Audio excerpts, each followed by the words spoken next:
Welcome to this explainer. Today, we are unpacking a massive regulatory earthquake that completely rewrites the rules for how Indian financial institutions handle technology and risk. We're talking about the RBI Master Direction on IT Governance issued in November 2023. It takes governance, risk, and controls and rolls them into one unified, dense, and incredibly comprehensive standard. Honestly, it's a total game changer. But don't stress, we're going to navigate this whole thing together, taking all that regulatory jargon and turning it into a clear, actionable game plan. Let's kick things off with a perspective from Cyber Ambassador that really hits the nail on the head. They put it like this: technology is no longer just an enabler, it is the strategy. And that right there is exactly why this mandate is an absolute wake-up call for the C-suite. You know, for years, a lot of institutions just treated IT as this back-office support team. Well, those days are officially over. The RBI is making it crystal clear that your technology investments and how you manage those risks, they are now the core of your corporate strategy. So here is our roadmap for today's explainer. We're going to cover what this new mandate actually is, the real-world dangers of ignoring it, a specific 7-step roadmap to get you compliant, and finally, how doing all of this actually boosts your bottom line. All right, Section 1, the new RBI mandate. Let's take a look at how this fundamentally shifts who is responsible for what. This right here is the real paradigm shift. Under the old model, IT was sort of managed in its own little bubble. If there was a security breach, everyone just pointed fingers and said, hey, that's IT's problem. But the new RBI standard enforces a board-driven framework. That means the burden of security is officially taken off the IT department's shoulders alone and placed squarely onto the board of directors and senior management. Cybersecurity isn't just an IT headache anymore. It's a mandatory, board-level strategic directive. Now, you're probably wondering, does this apply to us? Well, the RBI casts an incredibly wide net here. It covers all scheduled commercial banks, small finance and payments banks, and AFIs. And this is crucial. If you are a non-banking financial company, an NBFC, sitting in the top, upper, or middle layers, yes, this is absolutely mandatory for you too. If your organization is on this list, you are officially on the clock. Moving right along to Section 2, risks of poor governance. The consequences of non-compliance under these new standards are, quite frankly, severe. We aren't just talking about a slap on the wrist. Let's walk through what happens when things go wrong, because it escalates so fast.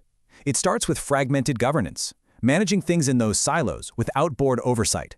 That instantly leads to weak incident resilience. I mean, without a real-time security operations center or SOC and a tested cyber crisis management plan, you are literally flying blind. Then you add in the chaos of shadow IT and relying on unaudited third-party vendors. Next thing you know, you're facing regulatory restrictions on your actual business operations. And if it goes unchecked, a single incident can snowball into systemic financial failure, fraud, and massive outages. And that brings us to a really terrifying concept highlighted in the source material: operational blackmail. Think about it. This happens when insecure links with your vendors allow ransomware to spread directly into your core financial systems. Because the supply chain wasn't locked down, a vulnerability at some third-party vendor can literally hold your core banking operations hostage. That is a nightmare scenario for any financial institution, and it's exactly what the RBI is trying to stop. Okay, so how do we actually fix this? Let's dive into Section 3, the 7-step compliance roadmap, and see how we can tackle this using Cyber Ambassador's framework. The first 4 steps are all about building an absolute rock-solid foundation. Step 1 is governance setup. You have to form a mandatory board-level IT strategy committee. Step 2 is auditing and drafting your IT strategy and security policies, which must be explicitly approved by that board. Step 3 is super interesting: risk management integration. IT risk can't just float out there on its own. It has to be fully woven into your enterprise risk management system. And Step 4, that's getting hands-on with technical VAPT, running mandatory vulnerability assessments and penetration testing to find out where your weak spots actually are. Then we move from the foundation right into execution. Step 5 is resilience. This isn't about having a disaster recovery plan on paper. It's about auditing your business continuity plan and running actual real-world DR drills so you know they work when you need them. Step 6 tackles that operational blackmail risk we just talked about through third-party assurance, really auditing your material service providers. And finally, Step 7 ties a bow on the whole thing with a mandatory, independent information systems audit. Now, regarding those vulnerability assessments we mentioned in Step 4, twice a year, That is the new standard. You must conduct mandatory biannual vulnerability assessments.